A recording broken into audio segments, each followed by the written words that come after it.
નમસ્કાર, ગુજરાત 7 ન્યૂઝમાં આપનું સ્વાગત છે। રાષ્ટ્રીય કોંગ્રેસ પાર્ટી દ્વારા સંગઠન મજબૂત કરવા માટે પંચમહાલ જિલ્લામાં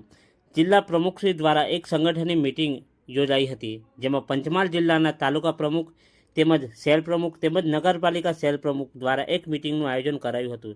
જેમાં આવનારી તાલુકા પંચાયત, જિલ્લા પંચાયત તેમજ વિધાનસભાની ચૂંટણીને લઈને ગામે ગામ અને બૂથ સુધી પહોંચી અને રાષ્ટ્રીય કોંગ્રેસ પાર્ટીના નાનામાં નાના કાર્યકર્તાને સલાહ સૂચન આપી અને પાર્ટીનું સંગઠન મજબૂત કરવા માટે પંચમહાલ જિલ્લા પ્રમુખ ચેતનસિંહ પરમાર મેદાને ઉતરેલા છે।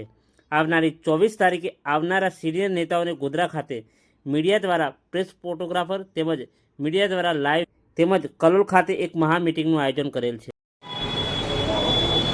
ભારતીય રાષ્ટ્રીય કોંગ્રેસ દ્વારા પંચમહાલ જિલ્લામાં કોંગ્રેસનું સંગઠન મજબૂત કરવા માટે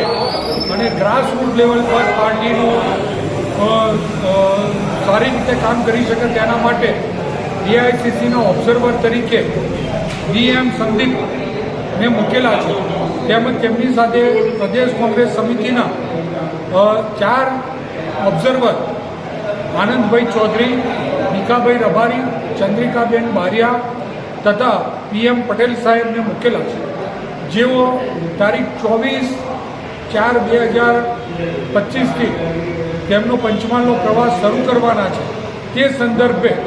આજરોજ પંચમહાલ જિલ્લાના તાલુકાઓના પ્રમુખોની મિટિંગ રાખવામાં આવેલ હતી અને તેમને જરૂરી આગામી આયોજનો માટે સૂચનો કરી અને તેમને માર્ગદર્શિત કરવામાં આવેલ હતા। મારું નામ ચેતનસિંહ પરમાર, પ્રમુખ પંચમહાલ જિલ્લા કોંગ્રેસ સમિતિ।